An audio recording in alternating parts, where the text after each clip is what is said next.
Thank you for joining me today on Chrissy Cooks. If you're a busy mom like me, dinner seems a bit much at times. You have a family that needs to eat and you need to create something that's quick, easy, and flavorful because, they're hungry and they want to eat. So you're going to feed them something. But this meal right here, the sausage, rice, and gravy, this is something that will fill them up and they'll most likely want seconds. Let's get into it. First, we're going to start out with an onion and a green pepper, or red pepper, or orange pepper, or whatever you got, or maybe just the onion, or maybe just the pepper, whatever you have. We're going to put some type of vegetable in this. Well, we're going to have a vegetable on the side, but we're going to go ahead and peel our good old yellow onion here. We're going to peel it and we're going to chop it up. We're going to do the same thing for our green pepper. We're just going to slice it. We're going to do some slices. And then if you want, you can cut them in half if those are too big for you, like I did there. I did slice them and then cut them in half. And then I'm going to break down my green pepper.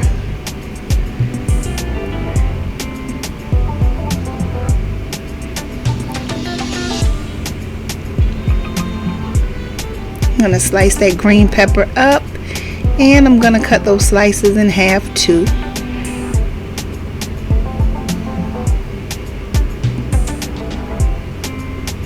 Nothing to me goes well with sausage as much as onions and peppers. So this is how I cut them up. I'm just trying to separate my onions a little bit.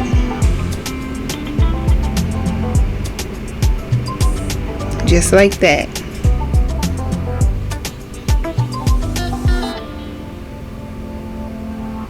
And then I use these kielbasa turkey sausage.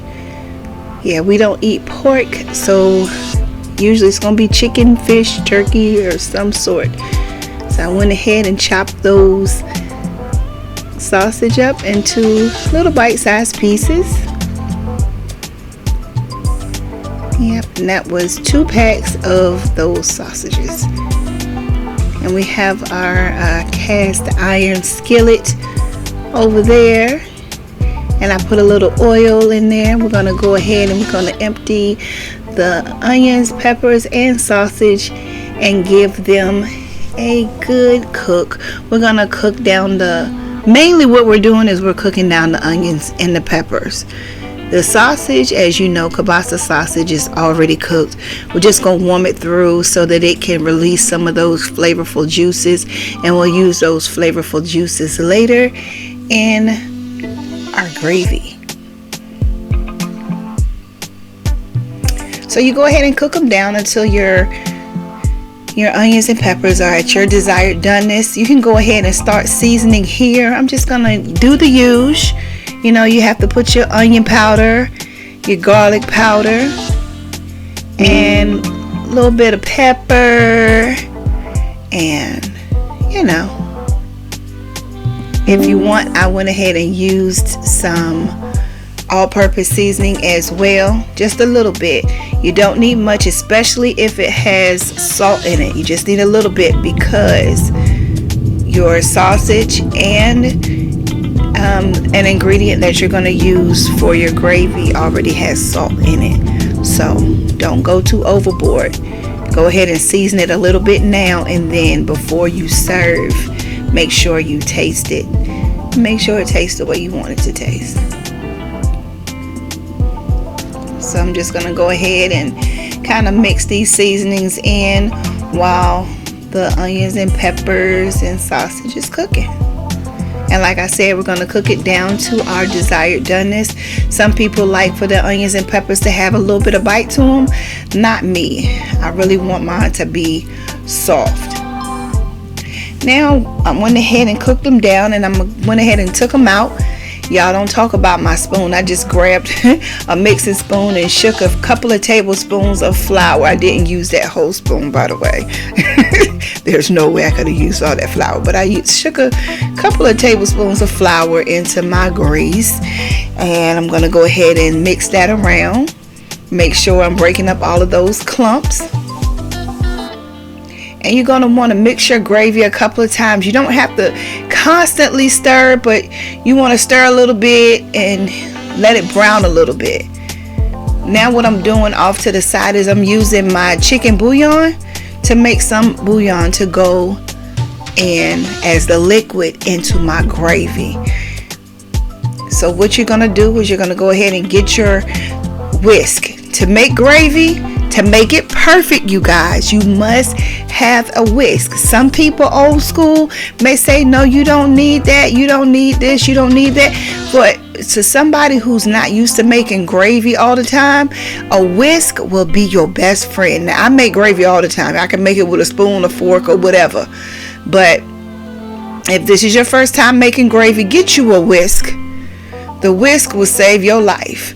Once your gravy gets to the color that you want it, then you're going to slowly drizzle in.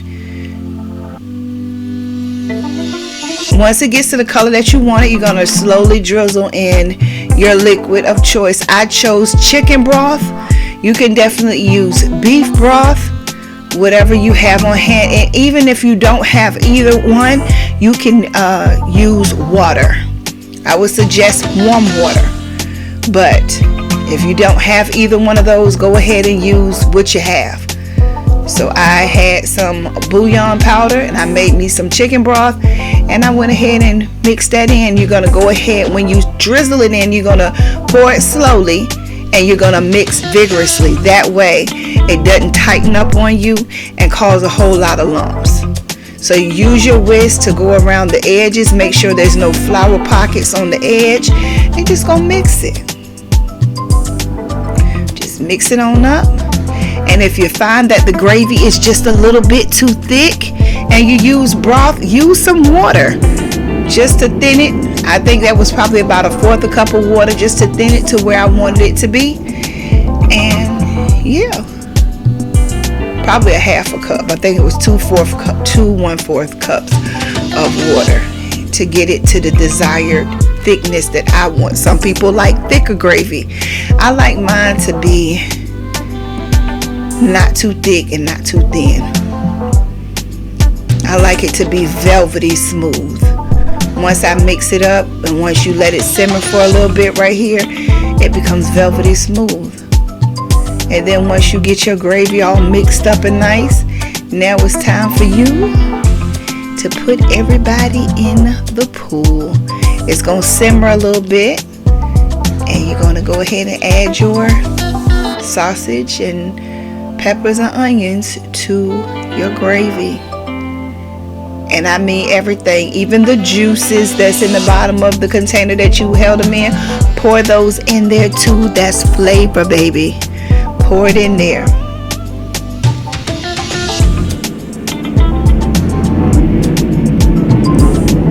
Y'all are gonna have to forgive me. I know you hear airplanes. There's nothing I can do to escape that. I live in Virginia and I'm near a military base. Not very close, but not very far. And they fly all times of night. I don't hear it on a regular basis. But of course, when I'm videoing and doing voiceovers, they decide they want to work tonight. So we're going to work together. We're going to work together. Now, at that point, I had tasted my gravy and I felt like it was okay.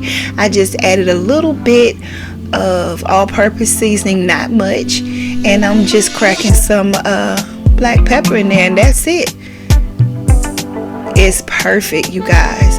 It actually didn't really need any all-purpose seasoning. I just like a certain salt level to mine. It doesn't have to be super salty, but it's just it's a thing in my house. Gotta taste right. Now look at that, y'all. That velvety smooth gravy. That's what you're looking for, and you can achieve this too. Gravy is the same. You make it the same, whichever type of gravy you make. If you make beef gravy, if you make chicken gravy, even if you make white gravy, it's all about the liquid that you use that will change the flavor. The liquid and the fat. Look at that. You can't get no better than that right there. And you, my friend, have made the perfect gravy. perfect meal. Took you a couple of minutes. And now I went ahead and plated that with some steamed broccoli and some white rice. That is a meal, honey. Get into that plate. Now you tell me that you wouldn't want to serve this to your family. This entire meal came together all at the same time. You can steam your broccoli while you're steaming your rice, and you're chopping up your vegetables and cooking down your sausage and onions and peppers. By the time all of that was done, the rice was done, the broccoli was done. Now all you got to do is put it on the plate and serve it to them. You're done for the evening. What you think about that? Don't you? Wouldn't you be proud to serve this to your family? I know I was. Thank y'all for joining me on this episode of Chrissy Cooks. I'll talk to y'all next time. Peace.